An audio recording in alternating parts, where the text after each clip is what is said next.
Good evening, Bowser, and good evening, Switch fans. I'm back in the studio.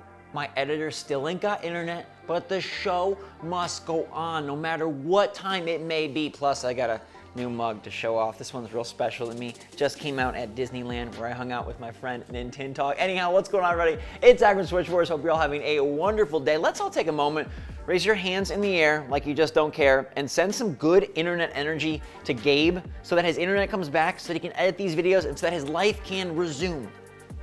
Okay, thank you. Now, we got a big show to cover because there was a surprise Switch Direct partner showcase type thing out of nowhere that I didn't even know about, and so I want to talk about the games that were covered. They just patched Metroid Dread. We also have interesting news on Pokemon Brilliant Diamond and Shining Pearl. Are the games all that they were cracked up to be?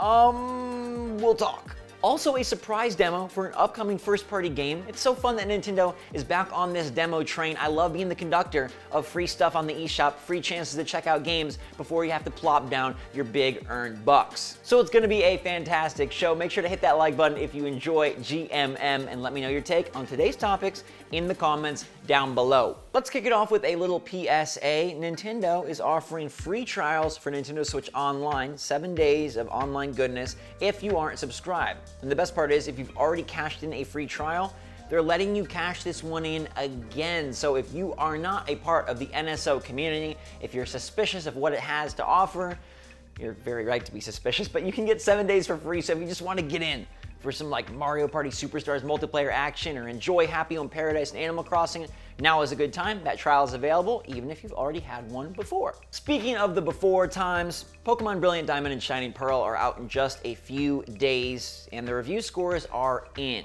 And the remakes this time, not universally loved. I mean, pretty good scores. It got a 77 on Metacritic, but for first-party Nintendo, that does feel a little bit low. Now, the big gripes are that these games are really just like straight up ports, right? They got obviously better graphics, but they didn't do a lot to really tweak or improve the experience. Now, it does sound like the post-game content is stronger, more challenging, and should be a lot of fun, but the games themselves, some of the reviews said they felt like Pokemon Platinum was a better experience, which is very odd considering that that came out on the DS ages ago. Now, there were some good things said, and some people felt that the classic Pokemon formula was more fun than they anticipated it being, and they really enjoyed the colorful art style, and I think all of that is visible within the trailers.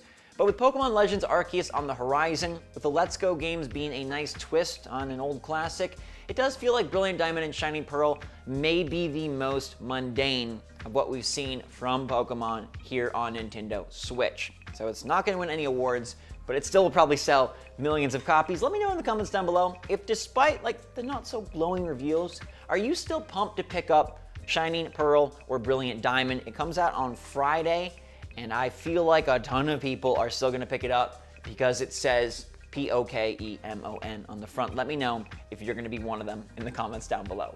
Who doesn't love free stuff? Free stuff. Anybody raising their hand? I see you. Come on now, man. It's free. It's a demo for Big Brain Academy Brain vs. Brain, the December Switch game that replaced Advance Wars Reboot Camp. Nintendo threw in another first-party title, a $30 title, and I downloaded the demo, and I love the aesthetic here. Big Brain Academy has really cute looks, but then really fun, puzzly challenges, tests, and modes. They've got a nice multiplayer component, a nice create a character component, and I just love the visual appeal of what they've got going on with Brain versus Brain. They're not like super cerebral, they're more like, I don't know, fun, puzzly, brain teaser type stuff, and at $30, I feel like this is gonna be a really nice pickup. If it was $60, I'd be like, you know, like unless you're really like missing school, the years where you sat there in high school history and fell asleep as your teacher read from the textbook, then maybe don't pick it up. But the fact that it's half price, that it's like a budget title, and it's first party, and it has such a charming aesthetic, I think this is gonna be a surprise fun one in December. And the best news is, you can see exactly what I'm talking about without spending a penny, because they've got that free demo available right now on the eShop. You can check out a little piece of the game and see if the Brain versus Brain is right for your brain.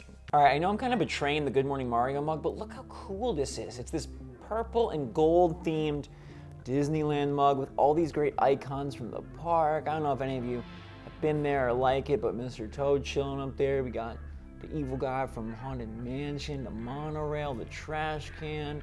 Very, very lovely, the churros. All right, what's also lovely is that Mercury Steam and Nintendo are making Metroid as good as it can get.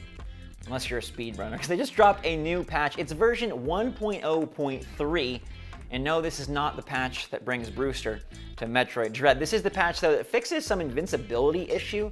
I guess it was like an Emmy Door Morph Ball invincibility bug that speedrunners were using, and Nintendo squashed it. And they made the reasoning or excuse that, hey, this may occur unintentionally, and so we don't want it to disrupt your experience, and that's how they justified it to speedrunners, that they were just closing the door on this invincibility glitch. Now it's no longer possible, and I'm really happy that, hey, they are staying active on this game. It's obviously not bringing new content. One day I'd love to see DLC for it, but we probably won't get that. At least we are getting nice little fixes to keep this game as shiny as possible, especially as it goes up for Game of the Year at Jeff Keighley's big house party on December 7th. Now friends, this one caught me totally off guard, like a freaking big stinking green toad. Nintendo had a Switch showcase with Riot Forge. Okay, Riot, the people behind League of Legends, they had their own special partner showcase, little direct presentation. My dog wants to see the games that are coming, and there's a bunch of them, so I'm gonna go through them. I didn't even know this was happening, nor that Riot made enough stuff for Switch that they could have their own dedicated presentation. But anyways, Nintendo was advertising this and promoting it as if it was some sort of like I said, Indie World Partner Showcase, and they announced a bunch of stuff and surprise dropped one game and also released another game. You got Hextech Mayhem out for $10, which is a League of Legends story. All these games are gonna have that little subtitle. This one is like a rhythm runner. I'm not really interested in this one. The one I'm more interested in, though, is this one right here. It's called Ruin King, a League of Legends story, and it's actually developed by the same people that made Battle Chasers and Darksiders Genesis. Y'all know I've got affinity for Darksiders Genesis, so when I heard that Airship Syndicate was on board with this League of Legends story and it's like all of a sudden out, looks pretty good. The art is really swanky. I got no affinity for League of Legends. Sorry, I'm just not a big MOBA guy.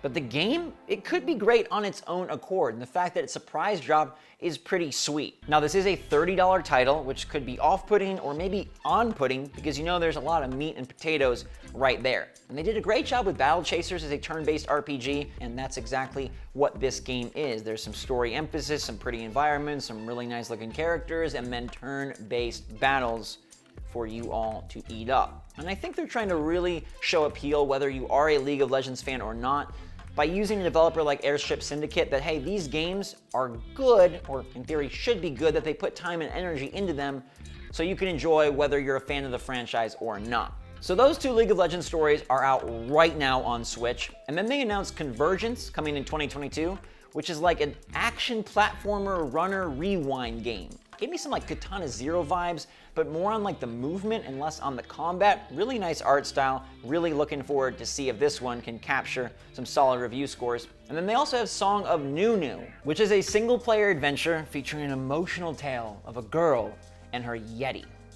Really love that, really love Yetis. Read a book about Yetis, really appreciate Yetis, really kind of scared of Yetis, really enjoy some Yetis, really like this lovable Yeti. He ain't gonna bite your head off, he might just nuzzle you all up. And Song of Nunu drops in 2022. 4 League of Legends games, all coming to Switch, and none of them are the actual MOBA itself. This is probably like the dream for so many video game franchises and brands to be able to expand out and do all these different games and all these different genres with their characters, but take them to new places, new heights, and totally new styles of gameplay. Haven't seen a lot of impressions on these yet, but I hope some or all of them are really good, and I'd love to know in the comments down below, A, if you're gonna pick any of these up, B, if you even knew that this thing was happening. I had no idea that Nintendo all of a sudden out of the blue just partnered with a different company and had their own like presentation showing off games that are gonna be on other platforms, but primarily focusing on them coming to Switch. Pretty super cool, and I hope Nintendo is able to do more of this, getting third parties and other big franchises and IP on board our favorite system. Now, despite the technical troubles, the internet absences, and me being away from a desk, we got the poll going last night, and thanks so much for casting your vote. Make sure to participate every evening on the community tab. This time I asked you about Pokemon. You're picking up one of the games that got 77s on Metacritic later this week, and most y'all are passing. 59% said you're skipping out on the Gen 4 remakes, and based on reviews, doesn't sound like you're missing a must play. Now, 28% said you're picking up Brilliant Diamond, and 13%, myself included, are picking up Shining Pearl. I'll let you know what I think after I get some time with it, after it drops, but right now, yeah, it seems like this is one of the least anticipated Pokemon releases in some time, and I think people know that Legends Arceus is out in 2 months, and that game seems much more evolutionary, much more exciting, and much more worth dropping your hard-earned dollars on, so I understand where y'all are at with this poll. And I hope you're all having a wonderful week that's better than 13% or 28% good. I hope it's even better than 59% good. I hope your week is going 93% good. We can handle 7% of suck, right? I think we can do that. And I appreciate you being here with me no matter what time of day it is, no matter how the show gets done. I bring it to you and we have some fun. So thanks so much for watching. Stay safe, stay healthy, stay happy, stay positive out there. And until next time, my friends, hit that like button on your way out. Love you lots. SwitchForce out.